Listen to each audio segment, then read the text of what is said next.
Jurgun, potentially 7 games of the season left.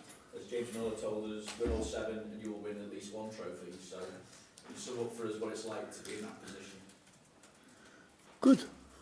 I was in worse positions a lot, so it's all good. But it's only a starting position, so we have to play them. It's not only so we can. It's easy to talk about them, winning them, and all that stuff, but we have to do it. And they're also difficult. That's can you imagine? It's Cardiff coming up on Sunday, and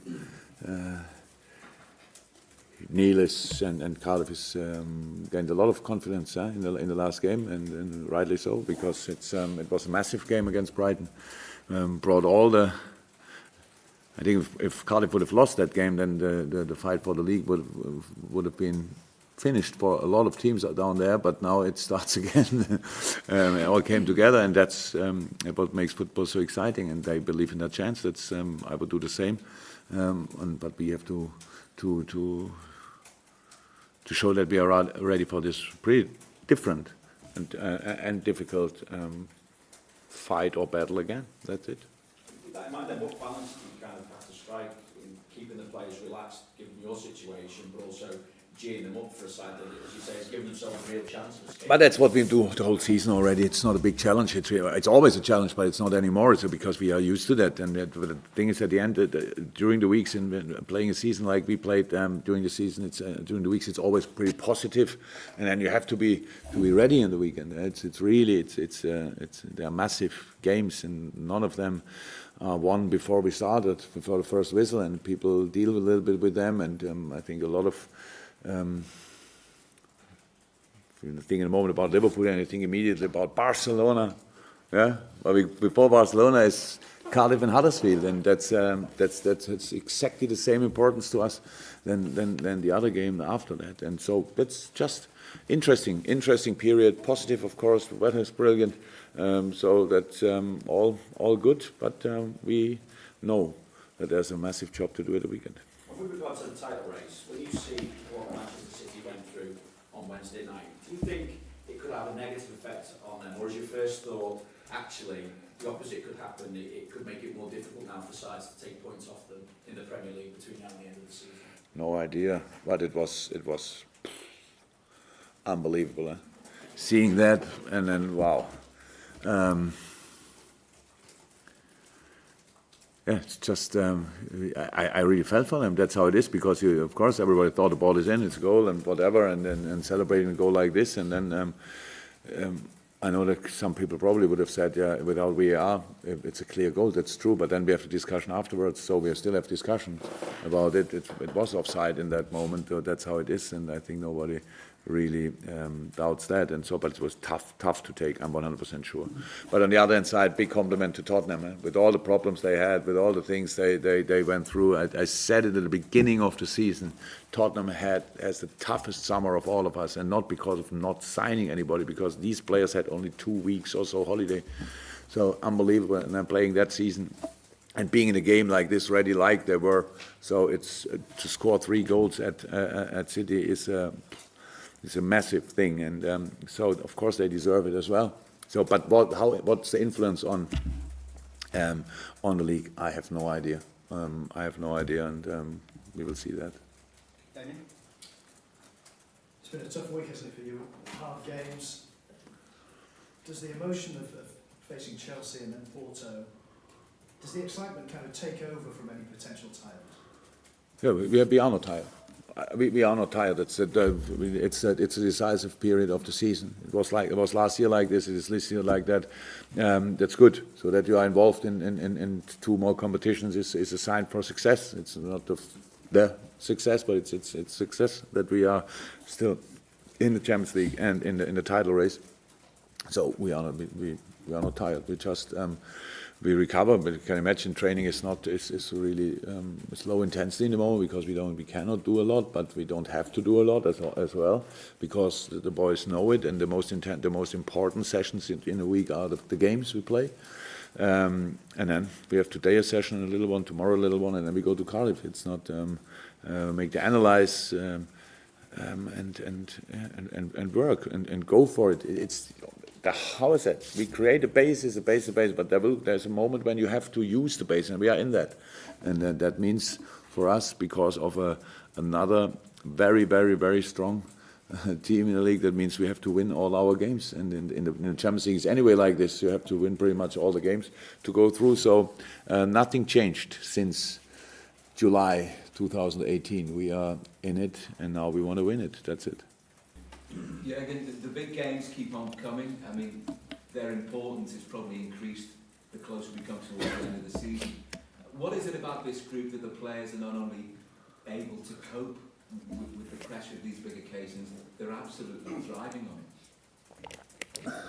It's a good, it's a super group. That's how it is. The boys are really close together, but I believe it or not, they are really in the mood and the atmosphere in the dressing room for City for sure, for Tottenham, of United, of Chelsea, Arsenal. It's good as well, and all the others, and Cardiff probably as well. So it's not that it's all about how you mix up your potential with attitude, and we have obviously a really good football team with good players, and mix it up with a world-class attitude makes you a difficult to play team. And that's all what we need, and we did that from the first day of the season, and so far it worked out. That's all. But how I said, we are all aware of the difficulties of Sunday, because Cardiff is a team who is used to defend with all they have, and have then outstanding set pieces, a lot of physical power and all that stuff. So that can make life uncomfortable as well, but that's it. We don't really. I understand that you all want to talk about the positivities of the season and all that stuff. That's cool, but we don't think about that. We don't come in the dressing room and have still talking about Porto or already talking about Barcelona. We are really in the situation. Oh, we can talk about everything after the season. In a moment, we only talk about the next opponent, the next challenge, the next chance, the next opportunity, and that's Cardiff. A couple of fantastic goals from Mo Salah in the game. Both of them absolutely brilliant in their execution, both of them different. But not only is he influencing football matches, I think Time magazine have got him down as one of the 50 most influential men in the world. He's a personality that's captured the imagination of millions of people around. Oh, he's a role model in so many different things. It's really nice to have him. Not only him, but Sadio as well, because both are Muslims and live that as well. In a world where these things are very often discussed on a I don't know how to say it exactly, but were discussed in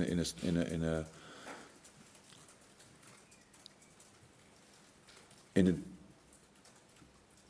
dangerous manner or way, where we think, okay, they're all like this, like it's always like they're all like this, they're all like that, and it's all, we know it. It's not true, but it's nice to have then somebody around full of joy, full of love actually, and have all these is doing what he's doing around his religion, but is in the middle of the dressing room, is sensational good with all the boys, and so yes, he is very influential for us.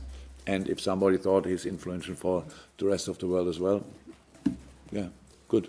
Then show it. And I don't know exactly when their meet will be next week or so. And yeah, he will go there, and because it's an important statement for the world out there.